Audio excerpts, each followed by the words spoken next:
La Iglesia Católica se niega a reparar a las víctimas. Cuando uno se pregunta por qué no quieren reconocer todos estos delitos, es precisamente por eso, porque no quieren reparar, porque la Iglesia Católica, como una empresa que genera recursos económicos, pues no quiere perder esos recursos y quiere mantener sus cuentas intactas, solamente creciendo, no decreciendo. Entonces, ese es el miedo que tienen. El miedo que tienen es a revelar esta información, porque pues si lo hacen, tendrán que reparar a miles de víctimas y se quiebran. Punto. Y como en Estados Unidos y en Europa, tendrán que vender iglesias, templos, para poder reparar a la... Ojalá que Jesús, que está librando esta batalla en la Corte Constitucional, pues también logre esta reparación para esta familia y logre este legado, este precedente para las víctimas de abuso sexual infantil en la Iglesia Católica.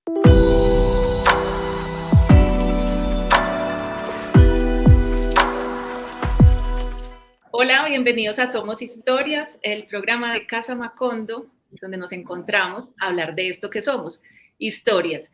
Y hoy me acompañan tres de mis compañeros, Juan Pablo Barrientos, Christopher Tibol y José Alejandro Castaño. Yo soy Catalina Trujillo Urrego y vamos a estar hablando en esta especial de esta hora, más o menos, que nos vamos a demorar, a veces nos demoramos más, pero en este especial de esta semana hablaremos de las historias que tenemos.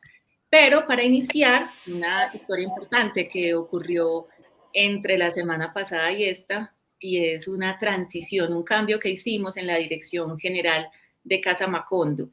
Estos cambios que nos gustan porque refrescan, remueven las ideas, tienen una justificación importante de la que quiero que Juan Pablo hable, de por qué en Casa Macondo no nos atornillamos en los cargos, como ustedes bien han visto, quienes han estado con nosotros desde el principio. Por ejemplo, la edición general ya ha pasado por 3 personas y ahora la dirección, Juan Pablo decide cederla a otro compañero y por unanimidad quisimos que fuera Christopher Tibol, y Juan Pablo pasa a un área que es uno de los 3 pilares grandes de la casa, que es la investigación, como jefe de la unidad investigativa. Entonces, Juan Pablo, háblanos de esta transición para que también Christopher nos cuente esta visión que llega con su estilo a la casa.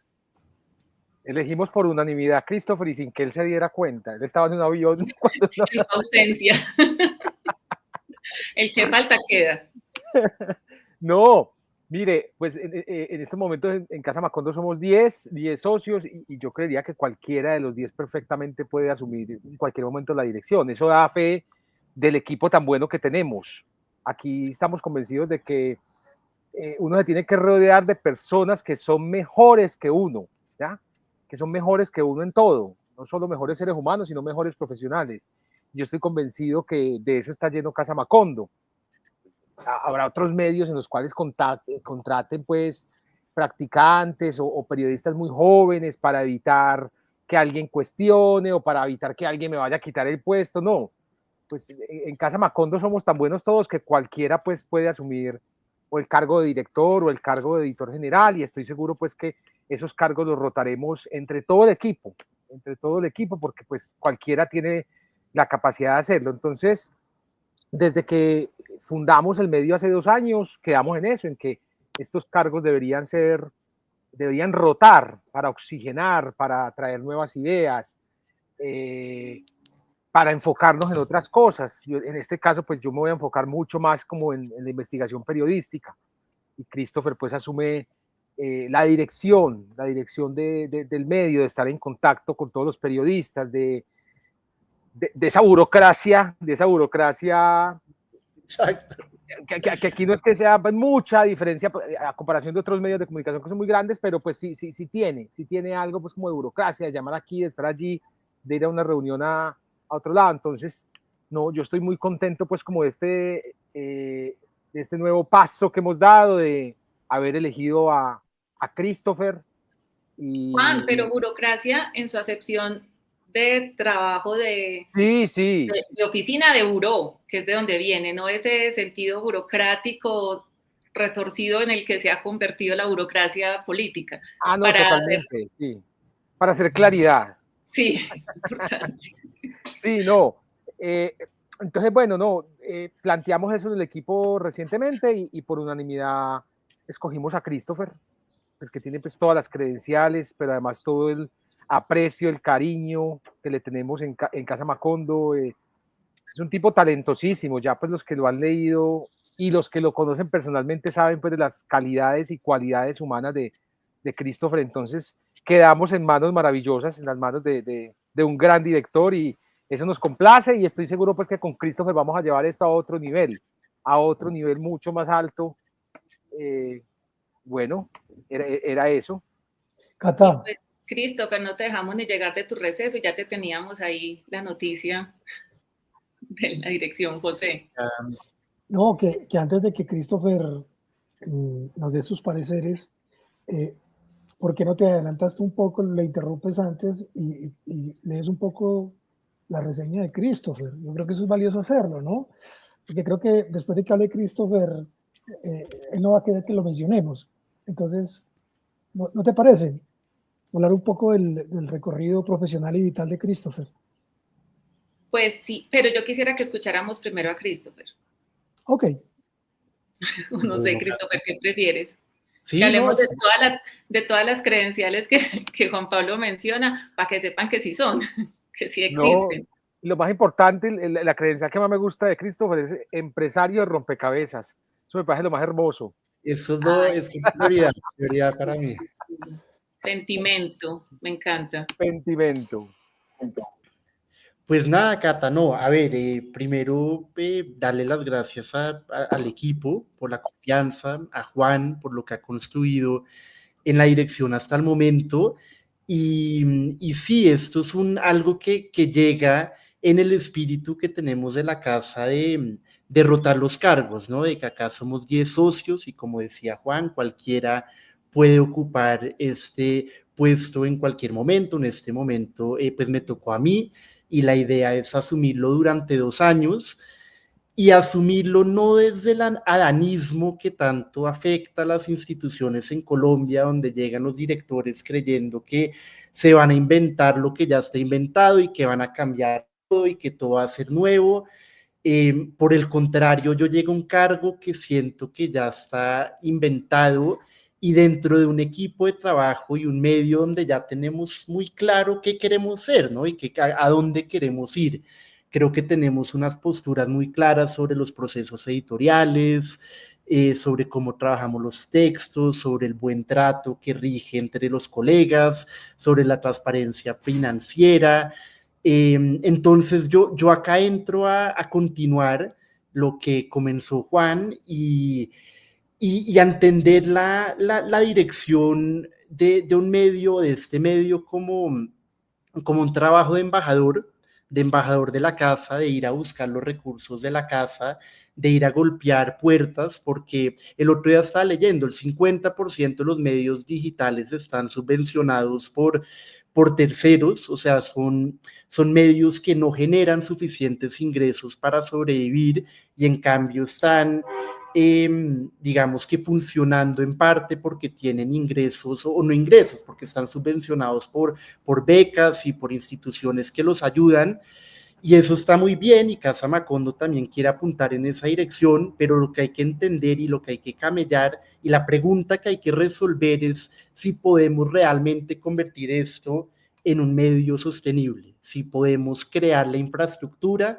y el esquema y como el diseño operativo y financiero para que Casa se sostenga en el tiempo y todos podamos vivir de esto y podamos hacer un periodismo muy bueno, porque ¿cuál es la realidad? Que Casa Macondo tiene un equipo espectacular, o sea, si tú miras la nómina de periodistas, de editores, los premios que se han ganado, los que ha ganado José, que está acá, Juan, Santiago Wills, Diana Pachón, el recorrido que tenemos, acá no somos neófitos, acá somos casi todos veteranos de salas de redacción, está el equipo, está la línea, está la visión, lo que tenemos que ahorita es encontrar la forma de que otros nos apoyen financieramente para poder ya ejecutarla de una forma más grande como lo venimos haciendo. Entonces yo por ahí veo el camino de la dirección como por una pata en ese rol de embajador, de buscar marcas, de buscar alianzas, de buscar apoyos. Y por otro lado, también veo la dirección como un acompañamiento a los miembros del equipo, a estar pendiente de los procesos de la casa, a mejorar lo que se puede mejorar, a que las cosas sean un poquito más eficientes, un poco más fáciles. Y claro, entendiendo siempre que estamos acá todos en una especie de junta de 10 socios, donde las decisiones grandes las tomamos en conjunto y donde pues el director no llega a imponer nada, sino a ofrecer un camino y con la esperanza de que los otros lo quieran recorrer con él. Entonces un poco veo el trabajo así y bueno, yo nunca había asumido un cargo directivo en mi vida y pues nada, emocionado de también entender qué exigencias o qué me va a pedir el cargo a mí a medida que yo lo conozco a él y él me conoce a mí.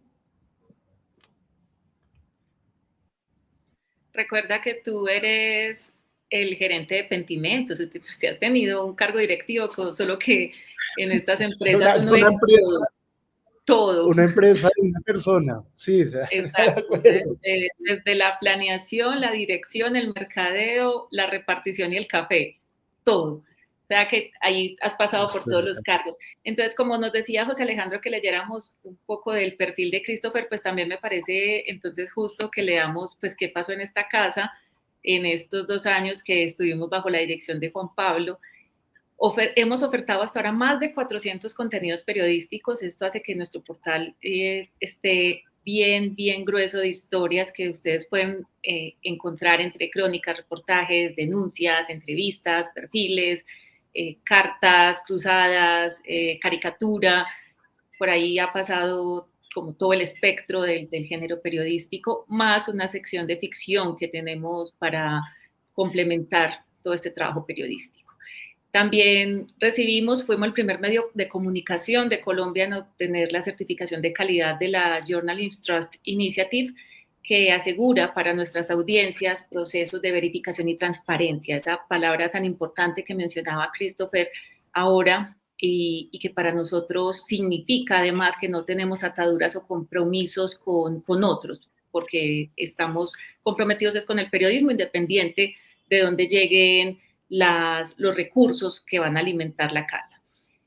También de Juan Pablo mencionar el premio a la libertad de prensa que él recibió en la categoría Impacto por Reporteros Sin Fronteras en 2023, que también es un reconocimiento a no solo a su liderazgo como director y como en la convocatoria que hizo de nosotros para este medio, sino que reafirma ese lugar que ahora ocupa en la casa como jefe de la unidad investigativa, que quienes han seguido la carrera periodística de Juan Pablo Barrientos son testigos de todas las investigaciones que ha hecho a lo largo de esta. Y de Christopher, pues bueno, les cuento que él es cinéfilo, nos consta a todos esa pasión que tiene por el cine y editor literario. Sus estudios los estudios primeros los hizo en la Universidad de Monash en Australia y tiene una maestría en periodismo cultural en la Universidad de Columbia de Nueva York. Ha sido editor de la revista Arcadia, del área de ficción de Editorial Planeta, y ha escrito para El Malpensante, El Tiempo, La Silla Vacía, Soho Bocas, Stranger's Guide, entre otros medios.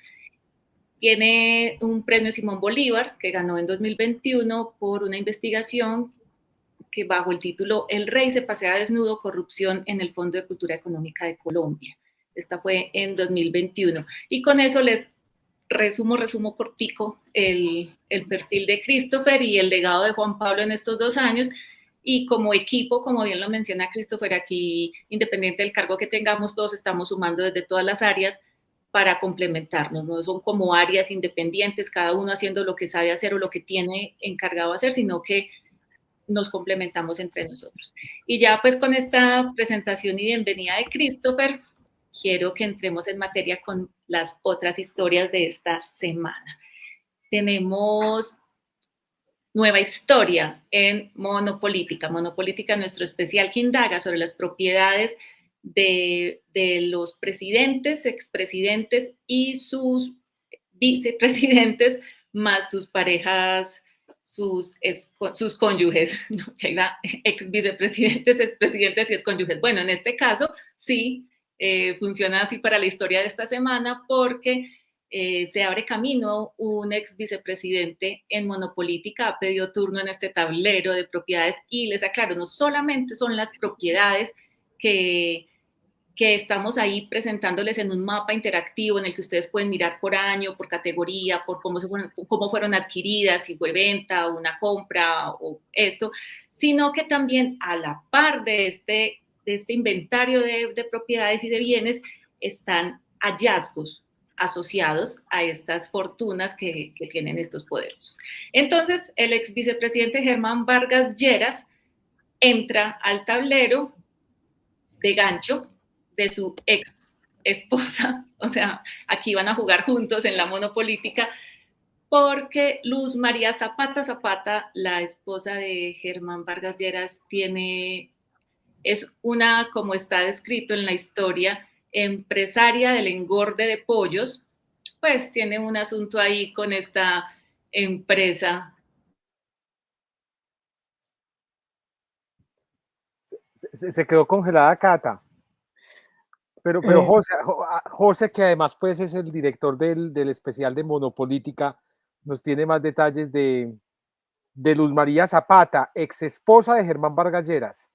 Sí, el título de este texto tiene un antetítulo, todos los textos de la monopolítica lo tienen. En este caso es Engordo de pollos y de propiedades. Y el título de esta historia, de este nuevo capítulo de la monopolítica especial de Casa Macondo, es El negocio rebosado de estiércol de la ex esposa de Germán Vargas Lleras. Juan, hasta febrero de este año, Luz María Zapata Zapata presidió Asocapitales, la asociación que reúne a los alcaldes del país.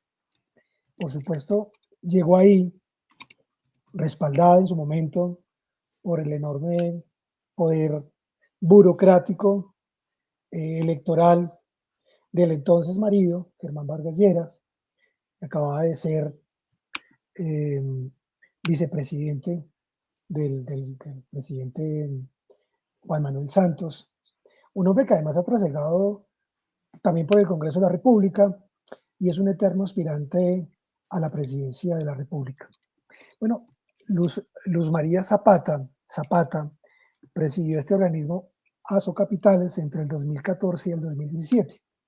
Su salida a comienzos de este año fue bastante controversial.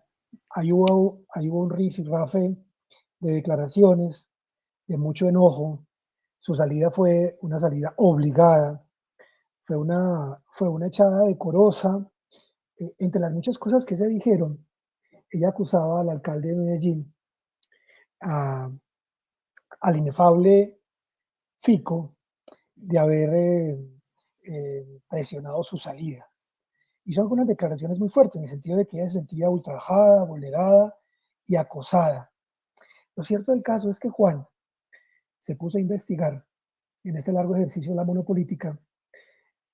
Pusimos la lupa sobre esta pareja del señor expresidente y en este caso su ex esposa, y hizo hallazgos muy interesantes.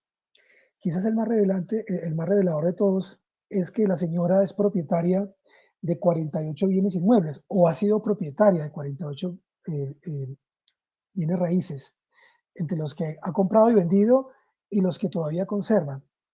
Esa cifra, 48 bienes, es la segunda más alta que hemos encontrado entre las cónyuges de los presidentes y vicepresidentes. Solo le gana el número de propiedades la esposa del también inefable Álvaro Uribe Vélez. Juan, resulta que Luz María Zapata Zapata ha puesto parte de sus recursos, de su enorme fortuna personal, en un negocio de pollos. Y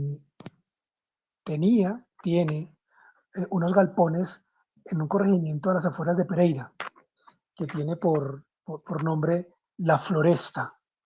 Resulta que allá en La Floresta, Juan, se cometieron una serie de, digamos, de abusos en el manejo de estas propiedades de engorde de pollos, propiedad de Luz María Zapata. Juan, ¿qué fue lo que encontraste allá?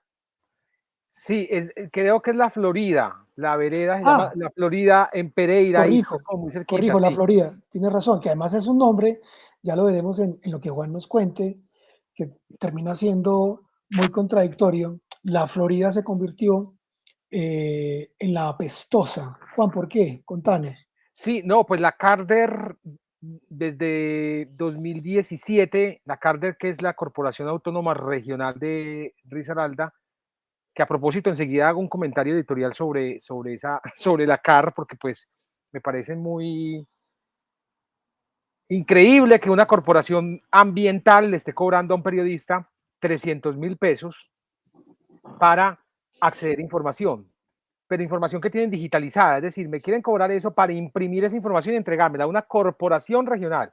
Yo interpuse una tutela incluso contra el director de la Carder, que perdí, gané parcialmente porque les obligaban a entregarme algo de información, pero por la parte de las copias, pues el juez no me dio la razón, pero impugné, vamos a ver qué pasa con esa impugnación. Entonces sí me parece muy contradictorio que una corporación pues regional encargada del medio ambiente, primero esté cobrando por acceder a información. Ojalá los jueces pues aquí se metan y sienten un precedente con esto, porque la información pública es información de interés general y no tienen que cobrar pues por esa información. Y segundo, que estén cobrando para imprimir información que ya tienen digitalizada. Una corporación ambiental, eso es inexplicable. En fin, ese era el comentario que quería hacer, de una vez lo hago.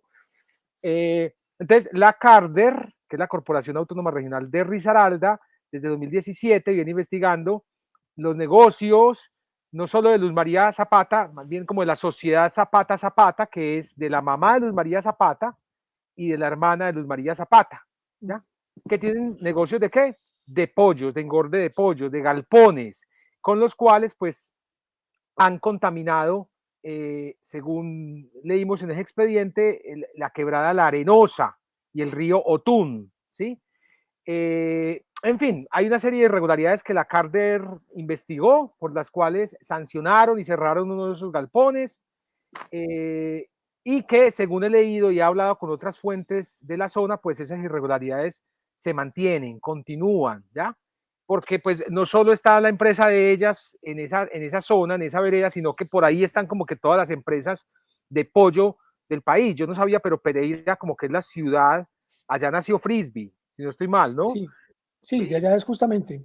Y también hay otra que se llama Frico, y hay otra Super Pollo, Juan, Pimpollo, o sea, son varias empresas de engorde de pollo que tienen pues sus galpones allí y que contaminan, los olores pues son tremendos, pero lo más grave aquí es la contaminación, sobre todo pues al río Otún, de la cual se han quejado pues medioambientalistas, personas que viven en la zona, y al parecer pues nadie les pone freno. Entonces, Además, eso es lo Juan, que... pues Pereira se conoce como la perla del Otún y por ese reconocimiento al río que entonces ya de perla no sí, va a es quedar que mucho.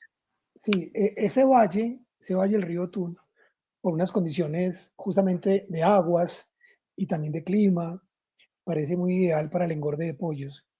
Este corregimiento de la Floresta, la Florida, corrijo, la Florida, donde tiene la señora Zapata Zapata, su madre y su hermana, estas dos haciendas de engorde de pollos, este corregimiento a unos 20 minutos de Pereira es reconocido por su valor paisajístico, porque es un destino turístico bastante habitual de los pereiranos, está muy cerca de la ciudad, ahí hay un circuito de restaurantes, de fincas de recreo, de pronto un buen día se ven plagados por nubes de moscas y por un olor nauseabundo permanente. Insistieron permanentemente pues, a las autoridades para que hicieran recorridos y fueran allá a mirar.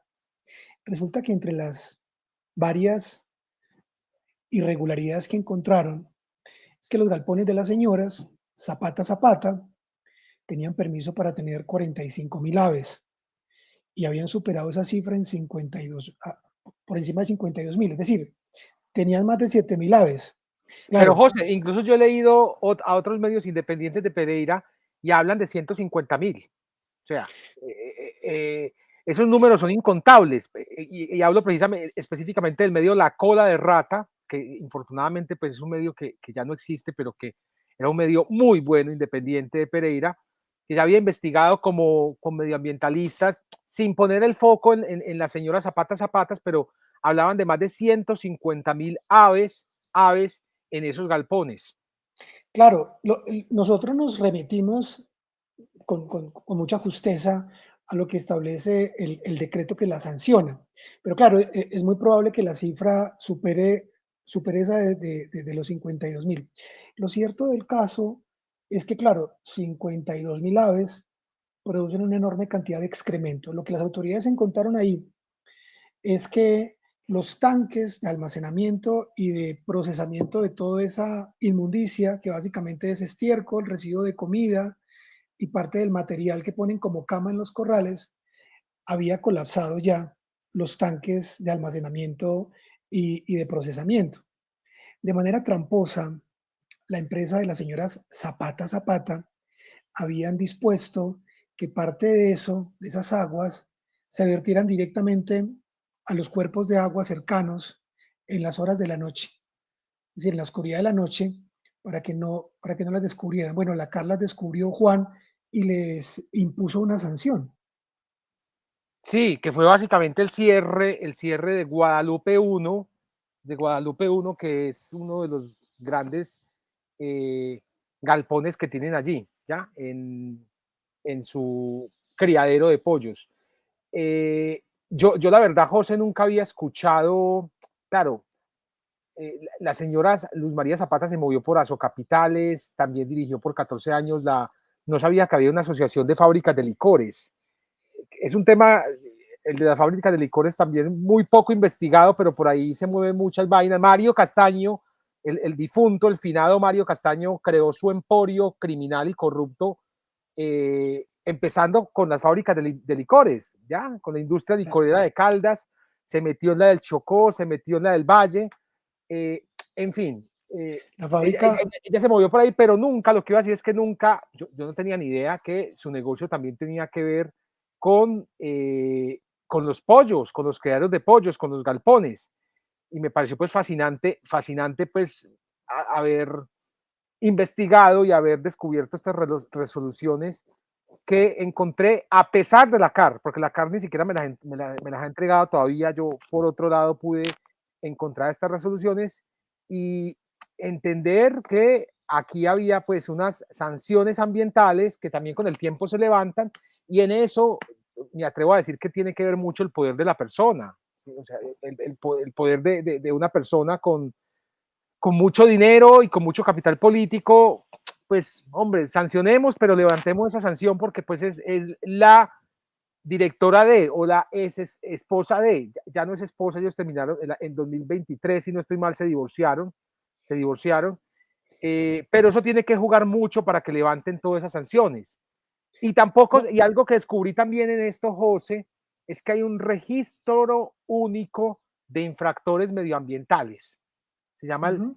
el RUIA, si no estoy mal, que ya también pues solicité ese registro único al Ministerio de Medio Ambiente, pero hay un registro único de infractores medioambientales en el país y sería muy bueno saber quiénes están en ese registro, pero sobre todo quiénes son los poderosos que están en ese registro único de infractores ambientales. O sea, fascinante todo lo que vamos descubriendo en este especial de Monopolítica que, pues repetimos, es un especial de propiedades, pero pues en esas propiedades figuran obviamente estos galpones que están contaminando el río Tun, la quebrada La Arenosa, y tienen muy incómodos a los vecinos de esa vereda La Florida, allí en Pereira.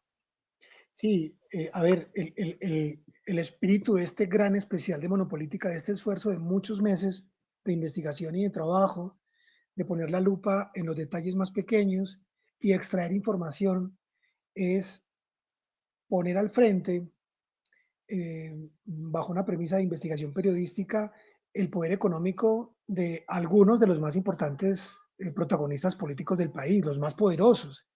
que hemos descubierto, que tampoco nos ha sorprendido, es que hay unos vínculos entre el poder político y el poder económico. Y como dice Juan, las autoridades, en este caso, cuando sancionan, sancionan de una manera muy meticulosa, muy cuidadosa. Hay que recordar además, Juan, que un vecino se tomó el trabajo, ya que la CAR no encontraba nada, la CAR, perdón, la autoridad ambiental de Risaralda, iba a los galpones de la señora Zapata Zapata y lo encontraba todo en orden. Claro, iba en el día. Un vecino de noche, a riesgo de su persona, grabó y filmó los vertimientos que se hacían desde la hacienda de manera tramposa, repito, en la oscuridad, en las noches. Grabó y llevó eso a la autoridad ambiental, que claro, no tuvo más remedio que actuar. También hay que decirlo, estas entidades territoriales que hacen vigilancia ambiental están muy contaminadas a su vez por la influencia electoral, por la influencia política de los gamonales en un territorio y en otro. Ahí tampoco estamos descubriendo nada. Lo cierto, Juan, es que cuando uno ve a estas personas hablar de democracia, hablar de transparencia, hablar de liderazgo, lo hacen sin sonrojarse. La señora Luz María Zapata Zapata entregó al final su periodo al frente de Azocapitales una declaración, entre otras. Ella dice, yo tengo claro quién fue el determinante de todo esto. Habla del hecho de que la empujaron, la obligaron a renunciar, por supuesto, bastante molesta la señora.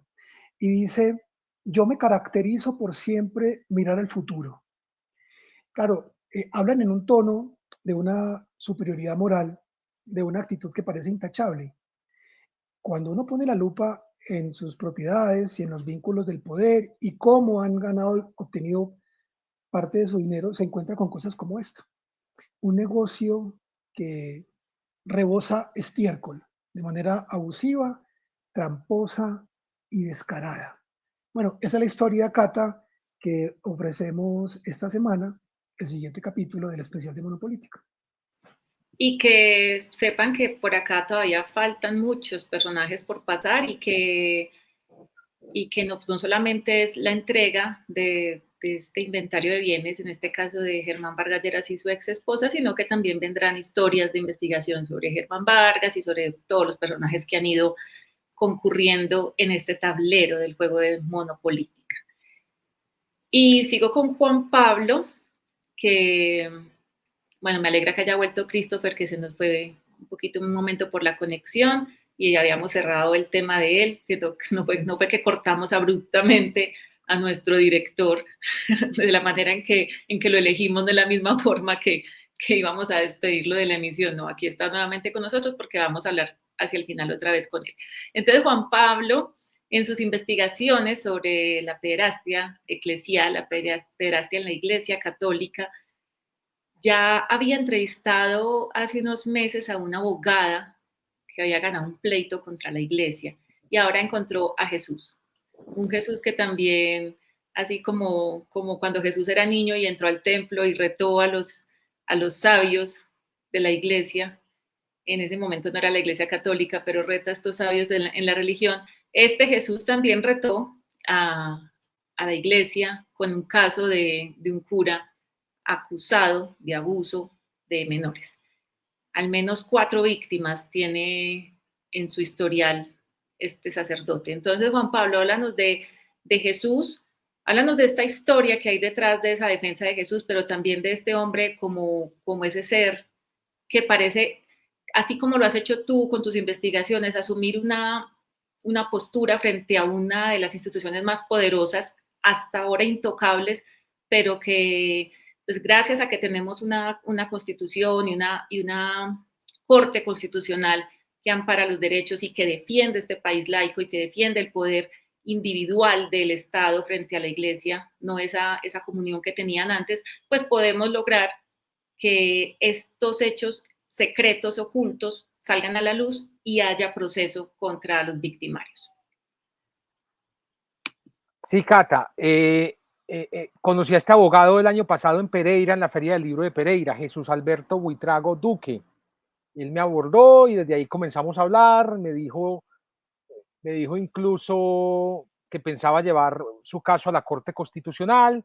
¿Y cuál es su caso? Él desde hace ya 14 años viene representando a una familia de un menor de edad que fue víctima de abuso sexual de un sacerdote de la diócesis de Pereira. Este cura, Jairo Alzate, si no estoy mal, déjeme bien, reviso el nombre.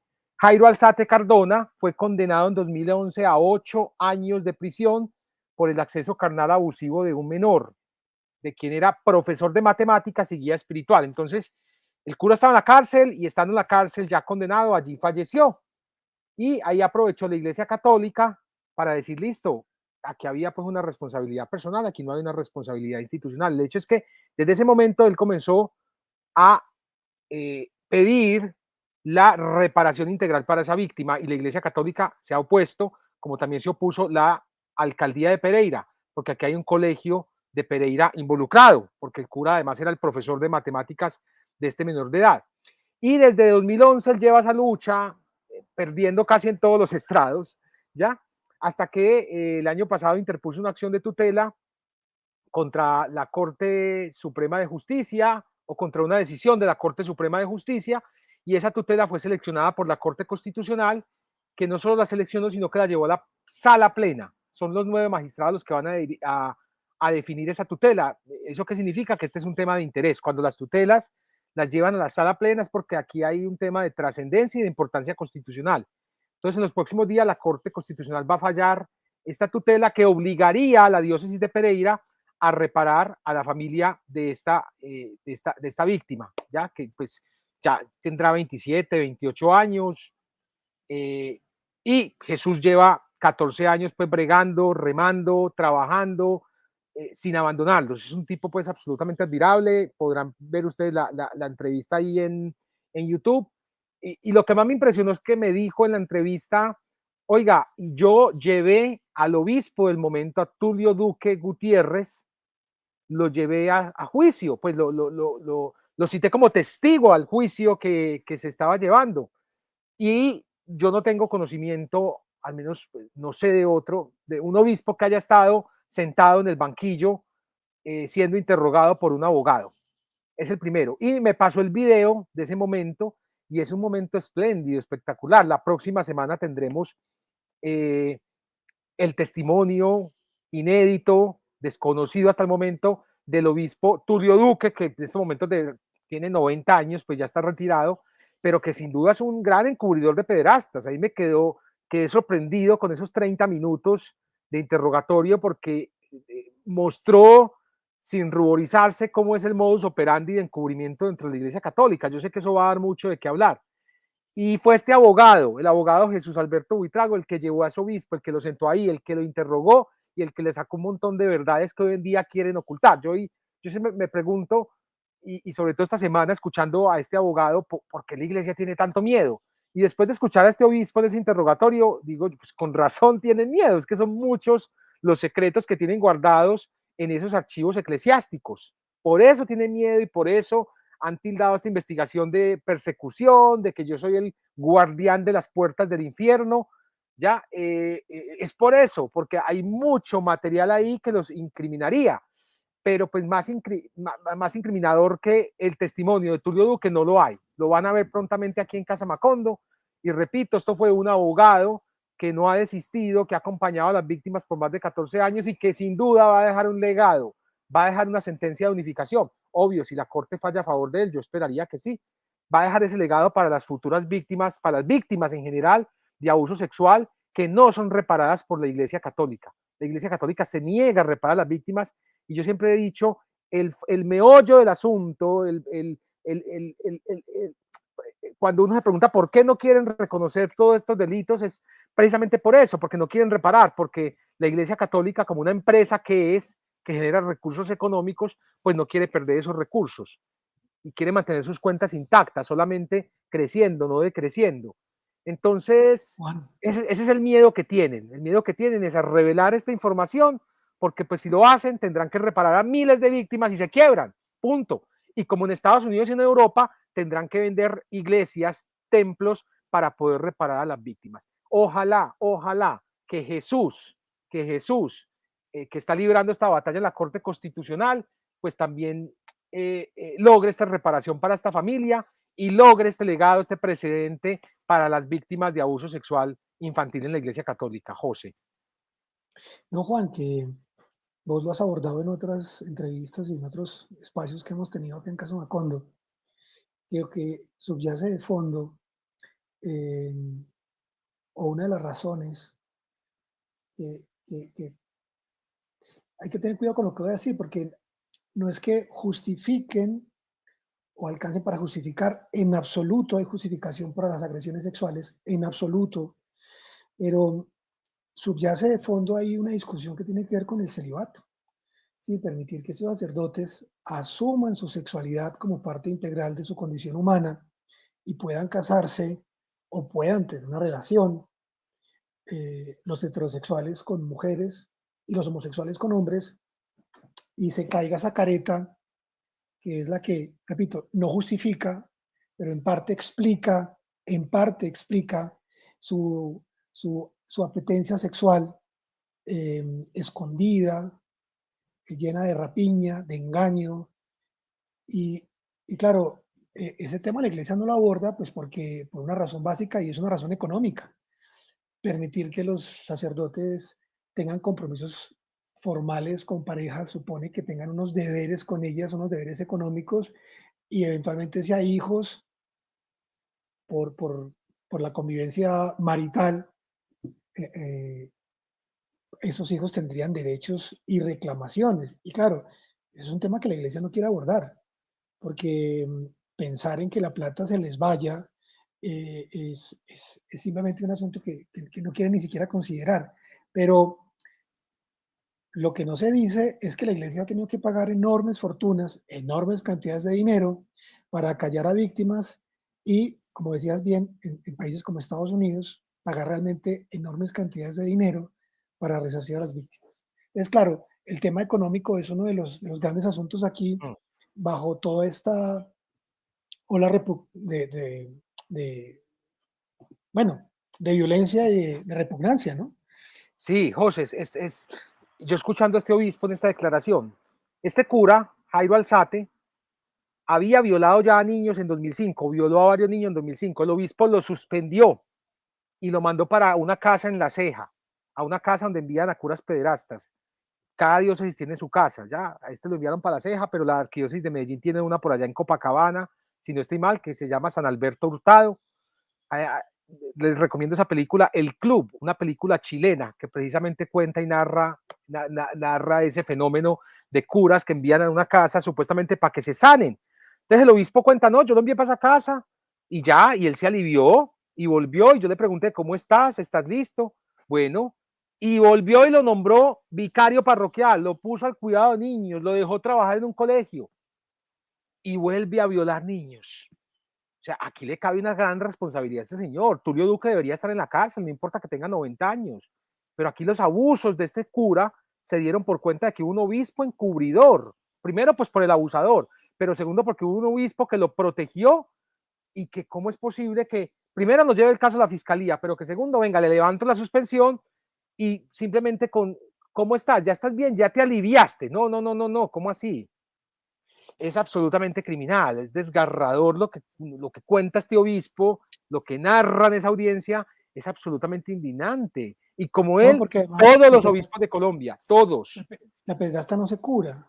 No es un asunto Ahí quería comentarles dos cosas. Bueno, una, de verdad reforzar eso que esa invitación de Juan a ver esta película, El Club, porque, solamente recordarla es tremenda, pero véanla para que entiendan qué es ese castigo o ese aislamiento que realmente no es para que se curen, sino para esconderlos, que los mandan a estas casas a los sacerdotes. Pero lo otro que les iba a comentar ahí, que yo creo es que esto va más allá del celibato, porque en el caso de la prohibición de tener pareja, pues que implicaría un costo más grande para la iglesia, porque tendrían familias a cargo en esta empresa, que es una empresa que produce dinero, pues serían relaciones entre adultos. Yo lo que creo es que hay personas que tienen, pues el que ya se reconoce como un pedófilo pederasta, porque se pasa de la pedofilia, que es simplemente este gusto perverso hacia niños, niñas, hacia menores, a la pederastia, que es la ejecución del delito. Y lo que yo creo es que estos personajes, estos seres que sufren o que ejecutan estos actos, encuentran, precisamente por lo que ha demostrado Juan en sus investigaciones, es que esto es una empresa de encubrimiento. Entonces, ¿qué encuentran ellos en la Iglesia Católica al elegir este camino del sacerdocio? Encuentran una institución donde los niños llegan, o sea, donde hay pastoreo de niños, desde los mandamientos, desde los sacramentos como la primera comunión, la confesión y la confirmación y todo lo demás.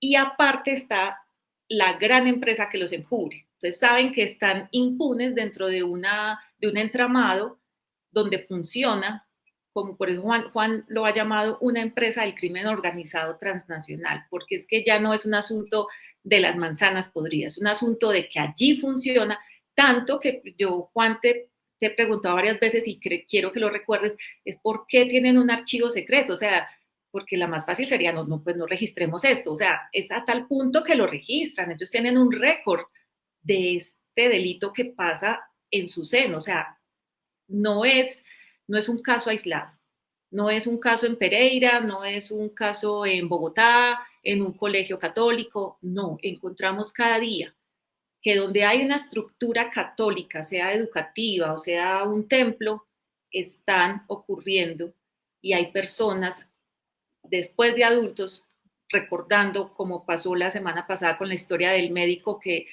reveló Juan Pablo, que está consignada en el libro del archivo secreto, de alguien que pasó del abuso de la persona en la que confiaba, en la que creía un padre, y pasa de un abuso a otro y a otro.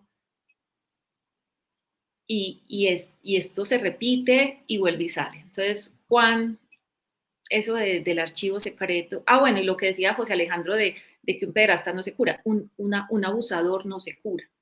Lo han mostrado médicos desde un asunto químico, o sea, de las patologías, un asunto que se hay en su personalidad que lo va a llevar a repetir otra vez. O sea, no sabemos cuál va a ser la solución, pues porque hay la gente que habla de la castración química, la cadena perpetua, incluso han hablado de otras posibilidades hacia estas personas. Es un reto muy grande desde lo psicológico y lo punitivo. ¿Qué hacer con una persona que no se va a recuperar? O si se pudiera recuperar, no lo sé. Sí, el archivo secreto es muy chistoso porque hay gente que cree que yo me inventé ese nombre y no. Eso está en el Código de Derecho Canónico. Artículo 489 dice lo siguiente: debe haber también en la curia diocesana un archivo secreto, o al menos un armario o una caja dentro del archivo general totalmente cerrada con llave y que no pueda moverse del sitio, en donde se conserven con suma cautela los documentos que han de ser custodiados bajo secreto. Me encanta. Parágrafo 2 dice: todos los años deben destruirse los documentos de aquellas causas criminales. Ellos mismos lo dicen: guardamos documentos con causas criminales y hay que destruirlos cada año. En materia de costumbres cuyos reos hayan fallecido ya o que han sido resueltas con sentencia condenatoria 10 años antes. Y entonces aquí es la partecita donde sabemos que tienen información. A pesar de que destruyen todo eso, guardan un pedacito porque dice: debiendo conservarse un breve resumen del hecho junto con el texto de la sentencia definitiva. Es decir, ahí guardan un resumen del hecho, porque cada año destruyen la información de los curas que se han muerto o cuando ya han pasado más de 10 años. Juan, artículo 490, que es fascinante, dice: la llave del archivo secreto la tiene solamente el obispo, nadie más. Ese lenguaje encriptado medieval, parece que estuvieras leyendo un pasaje del libro El nombre de la rosa de Humberto Eco, una cosa así, ¿no? Increíble, ¿no? Increíble. Y a pesar de esto, y ya con esto termino para que ya le demos paso al siguiente tema, a pesar de esto, en la pelea que tuvimos en la Corte Constitucional, muchos obispos son tan descarados que decían: oiga, ¿cuál archivo secreto? No sabemos de qué habla. porque yo en algún momento planteé, está la lucha por el archivo secreto, y la Corte Constitucional me preguntó, oiga, ¿qué es el archivo secreto? Cuéntenos. Y yo les explicaba, mire, esto no me lo inventé yo, aquí está el Código de Derecho Canónico, que es como la constitución de ellos. Y aún así algunos obispos negaban que lo tenían. No, eso no existe, aquí no tenemos eso. Es increíble, pues, la hipocresía de estos personajes que hoy en día están llamando al diálogo y sentaron al presidente y a los presidentes del Congreso y al procurador y a todos. Sentémonos a dialogar, pero no han querido hablar conmigo, por ejemplo. Yo les he enviado correos y a mí no quieren hablar conmigo. Pero además, en ese sentémonos a hablar con todos estos poderes del Estado, también decían, hay que respetar la institucionalidad. Y ellos están insinuando que no van a cumplir con la sentencia de la Corte Constitucional. Son unos seres muy diminutos y muy hipócritas, porque saben que lo que están guardando en los archivos son causas absolutamente criminales. Y repito, más que la Iglesia Católica, es el Estado Vaticano, un Estado que está delinquiendo en todos los otros países del mundo, en todos los estados, y nadie les pone freno, nadie, absolutamente nadie les pone freno. Es increíble. Pero bueno, seguimos para adelante. Pues Juan, el día que la Compañía de Jesús pidió perdón por el caso de esta familia, que varios hermanos fueron abusados, a la salida de este acto que parecía más mediático que sincero, eso es opinión mía, pues es lo que leo de ese momento. Tú le preguntas él es el presidente de la Sí, el provincial de los jesuitas, Germán Rodríguez. Y le preguntas porque era previo a la sentencia de la Corte sobre el archivo secreto, y él mismo dijo, no, yo voy a cumplir la ley con lo que diga la Corte, porque tú le preguntabas, y en caso de que digan que no tienen que entregar el archivo, ¿usted no lo va a entregar? Él decía, no, porque yo tengo que acatar la ley. O sea, él estaba asegurando que la iba a acatar, y ahora que entonces lo tienen que entregar, la Compañía de Jesús va a entregar. Y yo eso lo hablaba con José la semana pasada. Yo estoy seguro que el sentido del fallo del magistrado Ibáñez, que era a favor de ellos, de la Iglesia Católica, ya se los habían filtrado. Yo no sé quién se los filtró. No sé si fue el magistrado Ibáñez. Pero ellos ya sabían cuál iba a ser el sentido del fallo. Lo que ellos no contaban era con que los magistrados iban a votar en contra de ese sentido del fallo. Ellos no contaban con eso. Ellos ya se veían como ganadores. El arzobispo de Medellín repetía en todas las reuniones de clero, ganamos, tranquilos que ganamos. El arzobispo de Bogotá, el cardenal, le decía a todos sus curas, ganamos. Yo repito, ojalá investigaran desde la Corte Constitucional quién fue el que filtró eso, porque si fue el presidente de la Corte, el magistrado Ibáñez, a mí me parece muy grave. Que además el magistrado Ibáñez, una vez sale esta sentencia, el comunicado de la Corte, lo llaman del Tiempo y él da una entrevista para hablar de su salvamento de voto. ¿Cómo así? Yo nunca había visto a un magistrado de la Corte Constitucional defendiendo su salvamento de voto en ningún medio. Un magistrado lo que hace es salir a defender la decisión de la Corte Constitucional, que fue una decisión colegiada. Claro. No, pero Ibáñez salió a defender su salvamento de voto y yo, wow, esto es increíble. Ojalá, pero eso pues no va a ocurrir, pero que se investigara todo lo que hubo detrás de esto y que investigaran directamente al magistrado Ibáñez, porque sí me parece muy rara esa filtración y que los obispos y todos estuvieran tan seguros de que ellos ya habían ganado. En fin, con eso cierro. Gracias, Juan. Y para cerrar este Somos Historias, quiero que conversemos un momento con Christopher. La tercera historia que les ofrecemos esta semana es de Andrea Mejía. Esta escritora nos trae La Aurora, la Mujer y el Abanico, que está ahí en nuestro portal y pues hace parte de ese grupo de historias que fueron publicadas en Diario Criterio y que desaparecieron con la desaparición de este medio, que desapareció en 2023, y en Casa Macondo algunas de esas historias las estamos trayendo. Reseñas de películas, de libros, opiniones. Entonces, Christopher, para cerrar este Somos Historias, además de esta que nos traes de Andrea, yo quisiera que antojara más de la lectura de esta escritora que ya ha pasado 3 veces con esta historia por Casa Macondo, y con un texto de opinión, con un texto de ficción, y ahora con esta reseña, con esta crítica. Y pues, ¿quién es Andrea Mejía? ¿Qué podemos leer de ella? Haznos esta recomendación literaria para cerrar. De una, Cata. Lo primero que diría es algo sobre Criterio y que me parece que vale la pena subrayar, y es la fragilidad de de estos medios digitales, ¿no? Que son medios que pueden durar 2, 3 años, donde se hace todo un trabajo investigativo, de reseñas, coyuntural, y el medio cuando no funciona desaparece y de la nada de un plumazo se borró lo que fue el esfuerzo de un equipo de trabajo.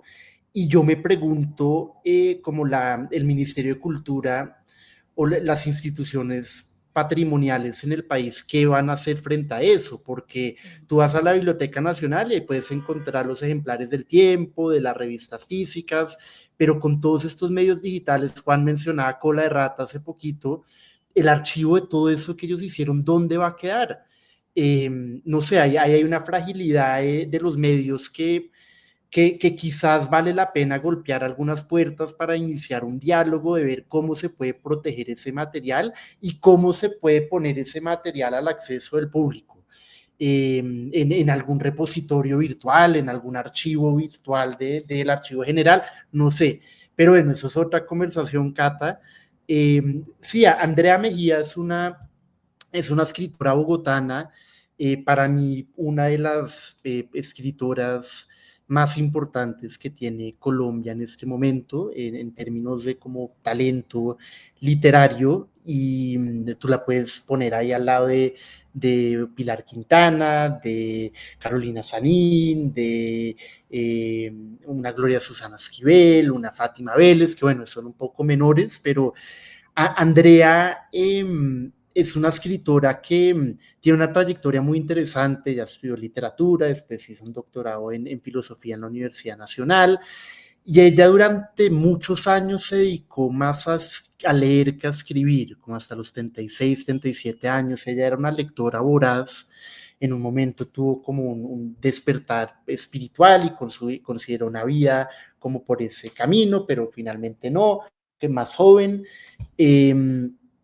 Y como que leyó, y lo de ella en ese momento no era la escritura, y en un momento tuvo un despertar como de escritora, y ella como que sigue en ese lugar. Es desde los 38, si no estoy mal, cuando publica su primer libro de cuentos, hasta los 47, 48, que es la edad actual que tiene ella, ha publicado de una manera prolífica. Publicó primero un libro de cuentos que se llama La naturaleza seguía propagándose en la oscuridad.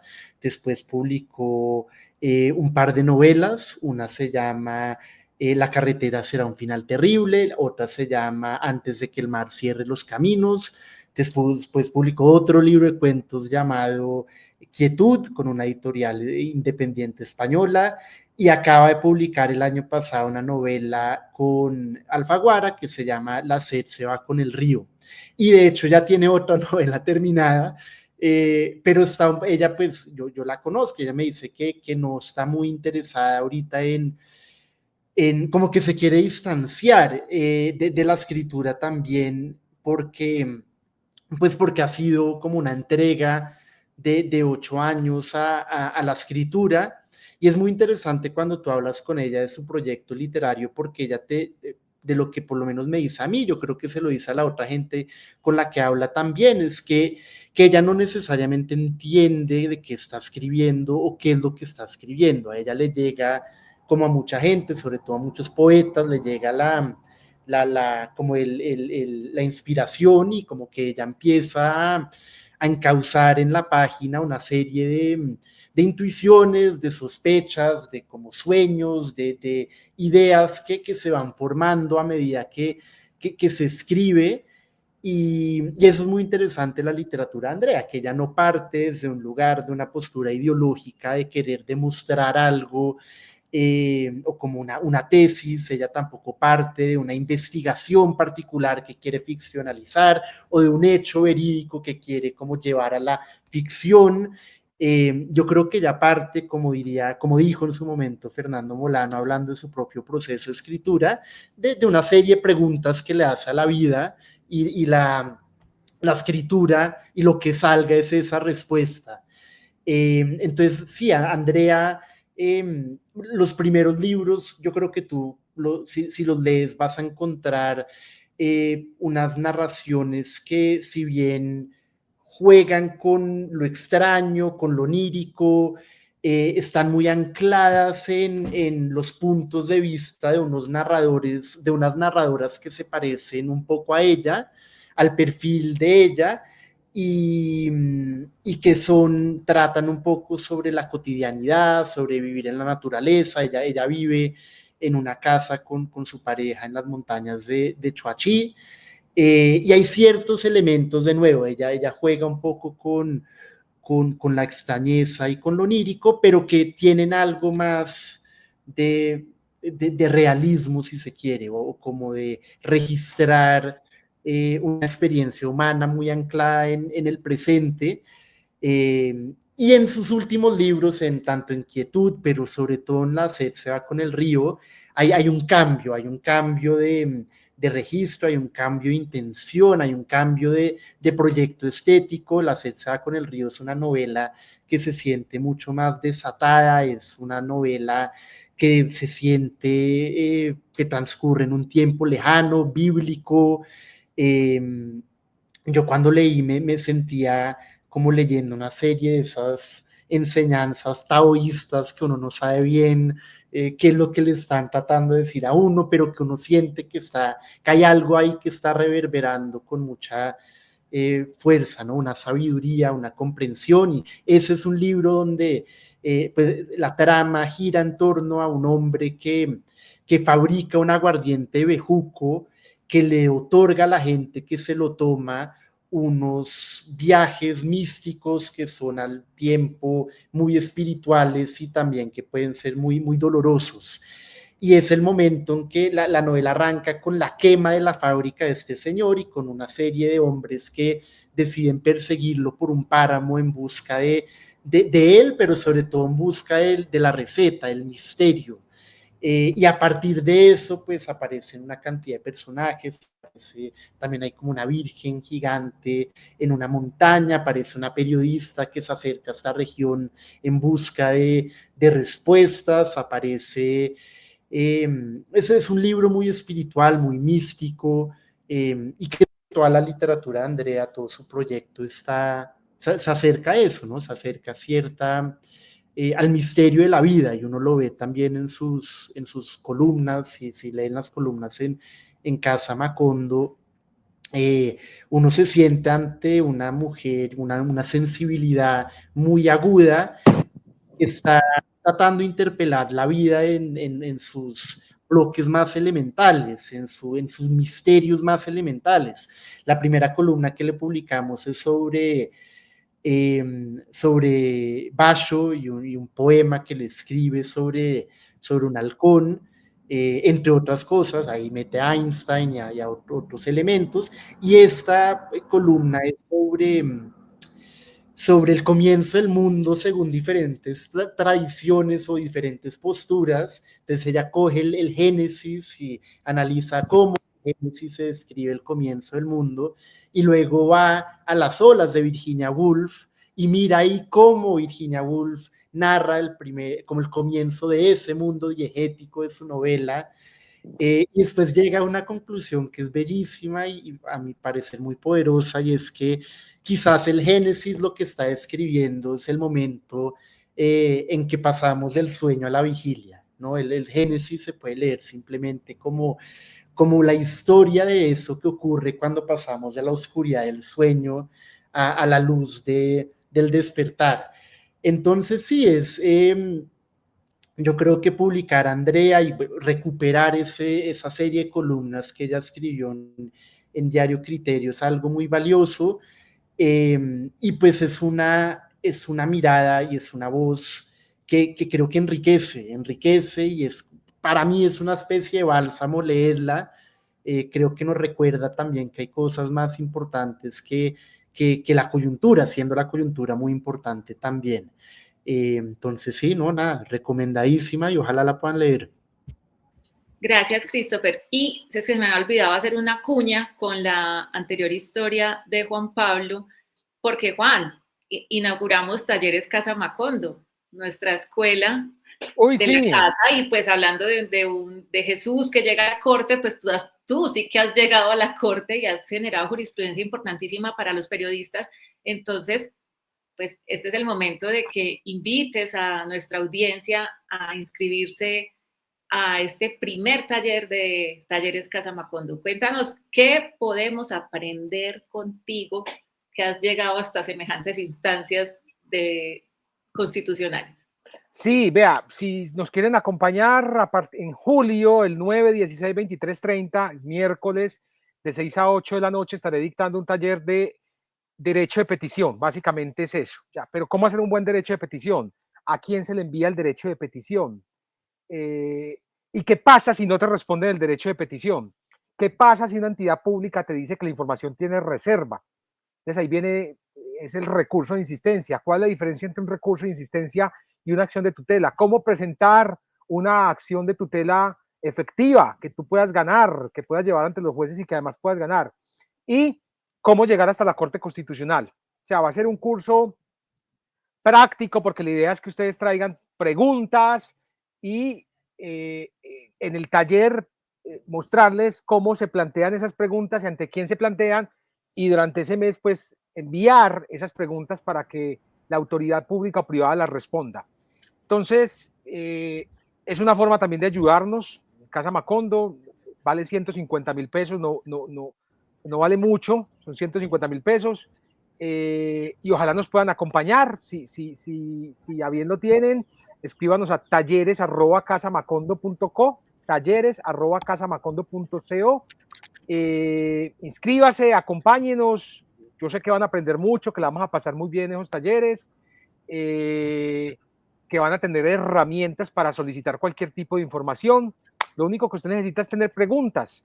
Ahora lo que vamos a compartir con ustedes en este taller es cómo lograr que esas preguntas sean resueltas, cómo lograr que sean respondidas. Entonces, este va a ser un taller en julio, pero en agosto vendrá otro taller y en septiembre otro y en noviembre otro. Todos los periodistas pues vamos a dictar talleres. Obviamente yo dictaré el de julio y ahí estamos cuadrando pues con en algún momento Cata, José, Christopher, Diana, todos vamos a dictar talleres. Entonces, por favor, acompáñenos y si no puede, pues riegue la bola, cuéntele por ahí a sus amigos, a sus compañeros de estudio, que aquí en Casa Macondo iniciamos con esos talleres. Cata. Christopher. Sí, Cata, yo solo quería mencionar que yo soy un ejemplo vivo de las capacidades que tiene Juan Pablo de ser un gran profesor y de enseñar esto.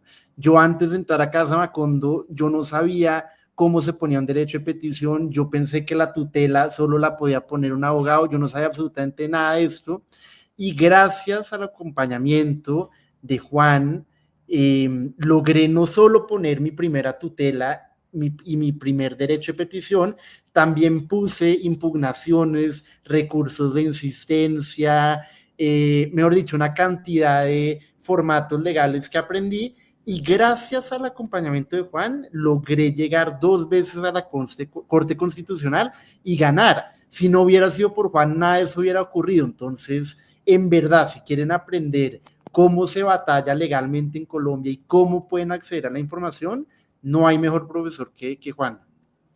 Ahora, es importante que tengan en cuenta que no es un curso para periodistas, es un curso para cualquier persona que quiera aprender estos recursos. O sea, son derechos de petición, recursos de insistencia, tutelas para cualquier vulneración de un derecho, no solo de acceso a la información, de acceso a medicamentos, de acceso a especialistas, de todas las posibilidades que hay a partir de que uno tenga una petición ante una entidad privada o pública. ¿Cierto, Juan Pablo?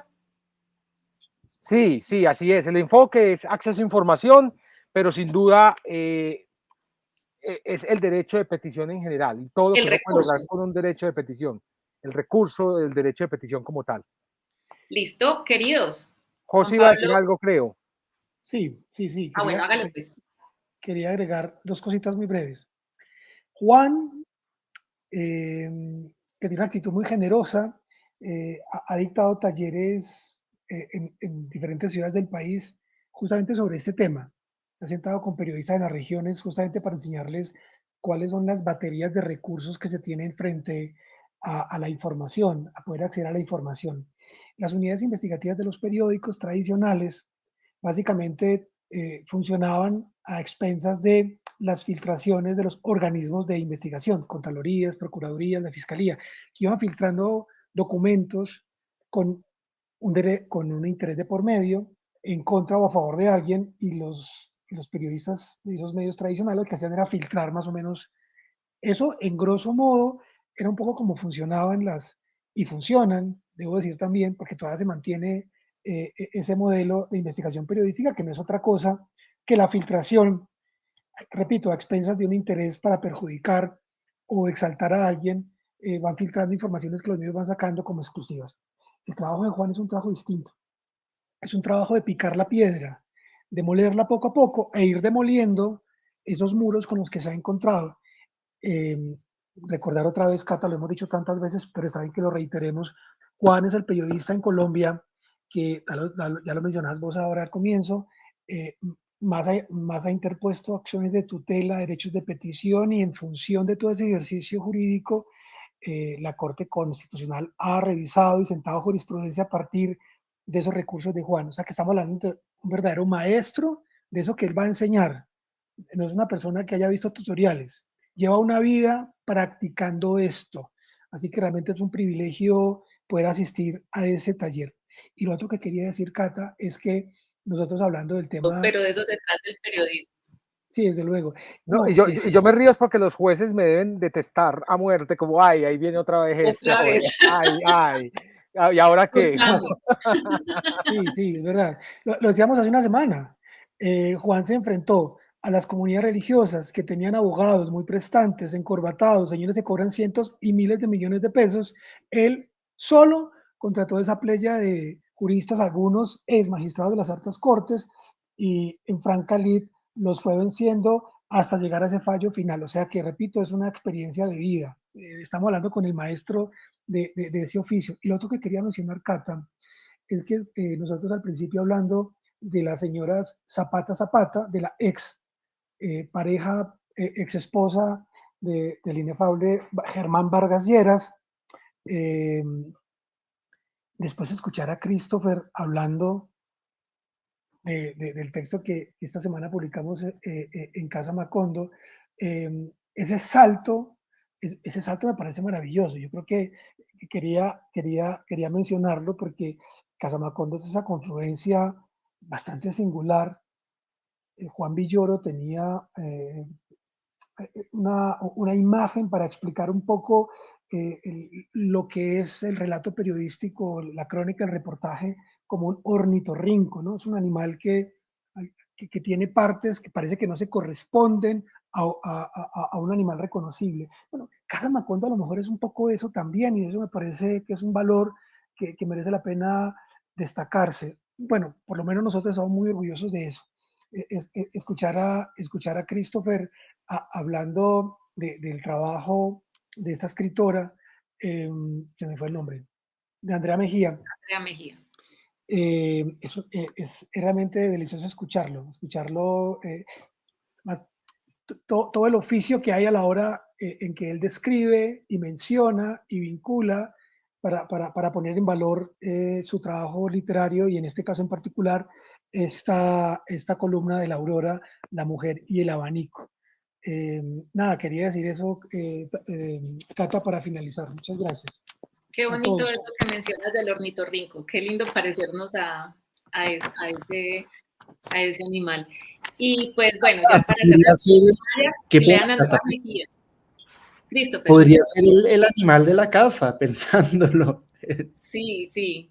Creo que lo podemos poner por ahí a caminar entre las historias. Y bueno, vamos a hablar con Leonardo para que integre a este miembro de la casa que nos representa. Y pues bueno, ya que vuelves a mencionar a Andrea Mejía, búsquenla, léanla y no se van a arrepentir con La sed se va con el río. Es un gran libro. A mí me encantó, de verdad. La conexión de ella también en sus historias con lo femenino, cómo expone lo de las mujeres, me encanta. Entonces, ahí quedamos, mis queridos Juan Pablo, Christopher y José Alejandro, gracias por estar en Somos Historias, a ustedes por acompañarnos en esta larga hora del programa, y nos vemos en otra emisión. Vayan a casamacondo.co, vayan a la Baki, apóyennos por favor y compartan con otros nuestros contenidos, nuestras historias. Chao. Gracias, Cata. Chao.